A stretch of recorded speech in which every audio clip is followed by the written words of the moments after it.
الحمد لله الحمد لله القائل أعوذ بالله من الشيطان الرجيم قل اللهم مالك الملك تؤتي الملك من تشاء وتنزع الملك ممن تشاء وتعز من تشاء وتذل من تشاء بيدك الخير إنك على كل شيء قدير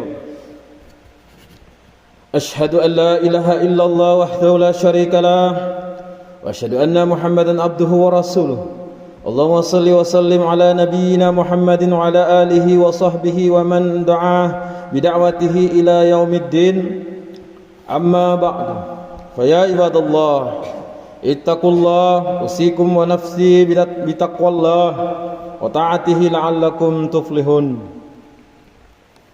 Sidang jemaah yang dirahmati Allah, bertakwalah kepada Allah Subhanahu wa taala dengan melaksanakan segala perintahnya dan meninggalkan segala larangannya. Perbanyakkan berselawat ke atas Nabi Muhammad sallallahu alaihi wasallam. Mudah-mudahan kehidupan kita sentiasa dalam rahmat Allah Subhanahu wa taala. Berikan sepenuh perhatian kepada khutbah yang akan disampaikan dan janganlah melakukan perkara-perkara yang lagah seperti berbual-bual dan bermain telepon bimbit. Mudah-mudahan khutbah ini akan memberi banyak pengajaran kepada kita semua. Bersempena pertabalan Sri Paduka Baginda yang di-Pertuan Agong yang ke-17. Pada hari ini saya akan membicarakan khutbah yang bertajuk Raja ditaati, negara dirahmati. Sidang jemaah yang dikasihani sekalian, tanggal 20 Julai 2024 tahun ini, yaitu esok, merupakan suatu detik sejarah istimewa negara apabila istiadat pertabalan ke bawah duli yang maha mulia Sri Paduka Baginda yang di-Pertuan Agong Sultan Ibrahim bakal disempurnakan di Istana Negara.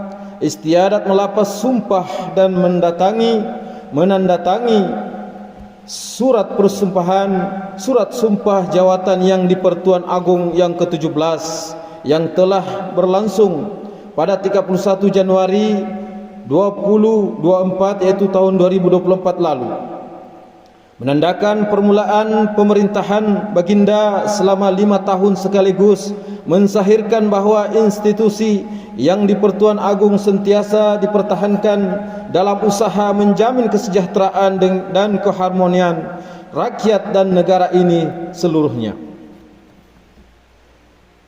Pertabalan ini sangat signifikan kerana ia lambang kepada sistem raja berperlembagaan di Malaysia, serta ia menjulang tinggi darjat yang di-Pertuan Agong yang bertindak sebagai payung negara. Baginda dalam lafaz angkat sumpah telah menekankan dengan jelas akan menjalankan pemerintahan dengan adil menurut undang-undang dan perlembagaan. Baginda turut telah melepaskan ikrar untuk memelihara kesucian agama Islam sesuai dengan bidang kuasa yang telah diperuntukkan kepada Baginda dalam perlembagaan Malaysia. Sidang jemaah yang dikasihi sekalian, istiadat pertabalan ini sangat penting untuk mengukuhkan kesetiaan kita kepada sistem yang telah lama diamalkan, yaitu sistem raja berperlembagaan yang di-Pertuan Agong berperanan mewujud dan melestarikan perpaduan rakyat dan memastikan pertadbiran negara berada dalam landasan yang betul demi memelihara kedaulatannya dan kesejahteraan rakyat. Hubungan raja dan rakyat ini diibaratkan seperti pohon, yaitu pokok, yaitu raja umpama pohon dan rakyat sebagai akarnya. Maka sudah tentulah pohon tidak berupaya hidup tanpa akar yang kuat, dan akar pula sangat perlu pohon yang hidup dan menjalankan fungsinya dengan baik. Inilah disebut sebagai hubungan simbiosis yang menunjukkan raja memerlukan rakyat dan rakyat juga memerlukan raja sebagai tempat berlindung. Perlu kita pahami bahawa institusi institusi yang di Pertuan Agung dan institusi Raja-Raja Melayu harus dipertahankan kerana kita telah berada dalam institusi ini dengan acuan kita sendiri, apatah lagi dengan peranan baginda yang bertindak sebagai ketua agama Islam bagi negeri-negeri tidak beraja, yaitu Pulau Pinang, Sarawak, Sabah, Melaka dan wilayah persekutuan. Manakala di negeri-negeri lain ketua agama Islam ialah sultan atau raja di negeri berkenaan. Rakyat dapat hidup aman damai dengan sistem ini tanpa kekacauan atau haru biru kerana kita percaya bahawa kita mempunyai seorang raja berdaulat yang merupakan pemerintah tertinggi negara kita bergelar yang di Pertuan Agung. Sidang jemaah yang dirahmati Allah, Sri Paduka Baginda yang di Pertuan Agung termasuk dalam ulil amri, yaitu pemimpin yang wajib ditaati. Dalam firman Allah Subhanahu wa taala dalam surah An-Nisa ayat 59, A'udzu billahi minasyaitonir rajim. Ya ayyuhalladzina amanu atiullaha wa atiur rasul wa ulil amri minkum. Sadaqallahul azim. Maksudnya, wahai orang-orang yang beriman, taatlah kamu kepada Allah dan taatlah kamu kepada Rasulullah dan kepada ulil amri, yaitu orang-orang yang berkuasa dari kalangan kamu. Ayat ini mengandungi perintah asas, yaitu kewajiban taat kepada Allah Subhanahu wa taala dan Rasulullah sallallahu alaihi wasallam sebagaimana dihuraikan oleh Ahmad bin Mustafa Al-Maraghi, memberikan makna yang lebih umum untuk ulil amri, yaitu para pemimpin negara beserta seluruh jajarannya, ulama, panglima perang dan setiap pemimpin atau orang yang menjadi rujukan manusia berkait permasalahan hidupnya. Ketika mereka sepakat dan memutuskan suatu perkara, maka manusia wajib mematuhinya selagi mana keputusan tersebut tidak melanggar syariat.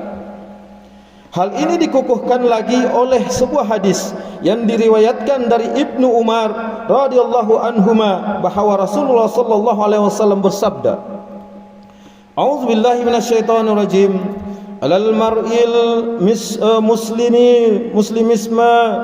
muslimis sam'u wa ta'atu fima ahabbu wa karih ila an yu'mara bima'asiyah fa in umira bima'asiyah fala sam'a wala ta'ah. Sadaqallahul azim. Maksudnya dan artinya, wajib atas setiap orang muslim untuk mendengar dan mentaati pemimpin pada perkara yang dia sukai atau dia benci, kecuali jika dia diperintah untuk melakukan kemaksiatan. Maka jika diperintah mengerjakan suatu kemaksiatan, tidak ada kewajiban baginya untuk mendengar dan mentaati. Sidang jemaah yang dirahmati Allah, justru sebagai rakyat, marilah kita menumpahkan taat setia kepada Sri Paduka Baginda yang di Pertuan Agung dalam menunaikan taklipan baginda yang sangat besar ini. Sama-sama kita berdoa agar istiadat pertabalan yang bakal berlangsung akan berjalan dengan lancar dan dalam perlindungan Allah Subhanahu wa taala. Seterusnya, kita panjatkan jua doa kesejahteraan, afiat dan inayah buat baginda dalam meneraju dan memimpin rakyat di negara ini menurut perlembagaan dan panduan Islam yang ditetapkan. Inilah sebahagian tanggungjawab kita. Fudail bin Iyah, seorang ulama yang sangat zuhud dan wara, pernah mengungkapkan, seandainya aku memiliki doa yang mustajab, aku akan tujukan doa tersebut pada pemimpinku. Ada yang bertanya pada Fudail, kenapa begitu? Beliau menjawab, jika aku tujukan doa tersebut kepada diriku sahaja, maka ia hanya bermanfaat untukku. Namun jika aku tujukan untuk pemimpinku, maka rakyat dan negara turut akan mendapat kebaikan. Justru mengakhiri khutbah pada hari ini, saya ingin membuat beberapa rumusan. Yang pertama, pertabalan ke bawah duli yang maha mulia Sri Paduka Baginda yang di-Pertuan Agung Sultan Ibrahim sangat signifikan karena ia lambang kepada sistem raja berperlembagaan di Malaysia, serta ia menjulang tinggi kedudukan yang di-Pertuan Agung yang bertindak sebagai payung negara. Dan yang kedua, yang di-Pertuan Agung berperanan mewujud dan melestarikan perpaduan rakyat dan memastikan pentadbiran negara berada dalam landasan yang betul demi memelihara kedaulatannya dan kesejahteraan rakyat. Dan yang ketiga, kita hendaklah menumpahkan taat setia kepada Baginda selaras dengan ikrar rukun negara yang telah kita lafazkan. Sama-sama kita merenungi firman Allah Subhanahu wa taala dalam surah An-Nisa ayat 58. A'udzubillahi minasyaitonir rajim. Innallaha ya'murukum an tu'addul amanati ila ahliha wa idza hakamtum bainan nasi an tahkumu bil 'adl. Innallaha ni'ma ya'izukum bih. Innallaha kana sami'an basira. Shadaqallahul azim. Maksudnya, sesungguhnya Allah menyuruh kamu supaya menyerahkan segala jenis amanah kepada ahlinya, yaitu yang berhak menerimanya. Dan apabila kamu menjalankan hukum antara manusia, yaitu Allah menyuruh kamu menghukum dengan adil, sesungguhnya Allah dengan yaitu suruhannya itu memberi pengajaran yang sebaik-baiknya kepada kamu. Sesungguhnya Allah sentiasa mendengar lagi sentiasa melihat. Barakallahu li wa lakum bil Qur'anil azim wa nafa'ni wa iyyakum bima fihi minal ayati waz zikril hakim wa taqabbala minni wa minkum tilawatahu innahu huwas samiul alim. Aqulu qawli hadza wa astaghfirullahal azim li wa lakum wa lisairil muslimin wal muslimat wal mu'minina wal mu'minat al ahya'i minhum wal amwat fastaghfiruhu innahu huwal ghafurur rahim. Amin.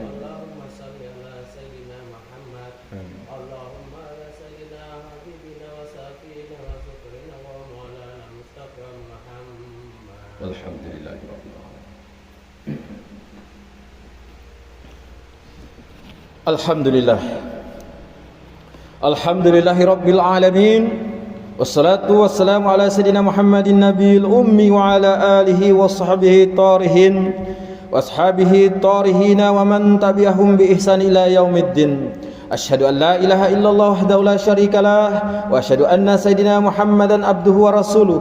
Amma ba'du. Fa ya ibadallah, ittaqullaha haqqa tuqatih wa'lamu anna Allah amarakum bi amrin azim, amarakum bis salati wa taslim ala nabiyil karim. Faqala Allah ta'ala, a'udzu billahi minasyaitonir rajim.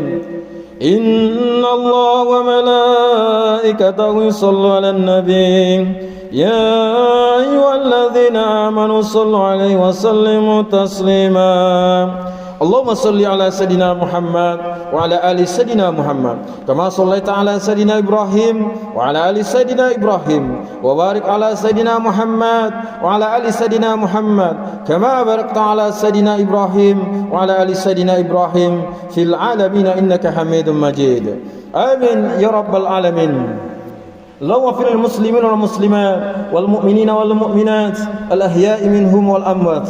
اللهم أنزل الرحمة والبركة والهداية والسلامة والسكينة والصحة الدائمة على مالكنا ke bawah duli yang maha mulia Sri Paduka Baginda yang di-Pertuan Agung, wa kadzalika ala fakhamatir ra'isil a'la, Tuhan yang terutama yang di-Pertuan Negeri Sabah. Waj'alillahumma hazihil baldata wa sa'ira bi'adil muslimin aminatan mutmainnah innaka raufur rahim. Allahumma adfa'annal bala wal waba wal fahsya wal munkar wal mihan wal fitan ma zahara minha wa ma batan min baladina hadza khassa wa min buldanil muslimin amma innaka ala kulli syai'in qadir.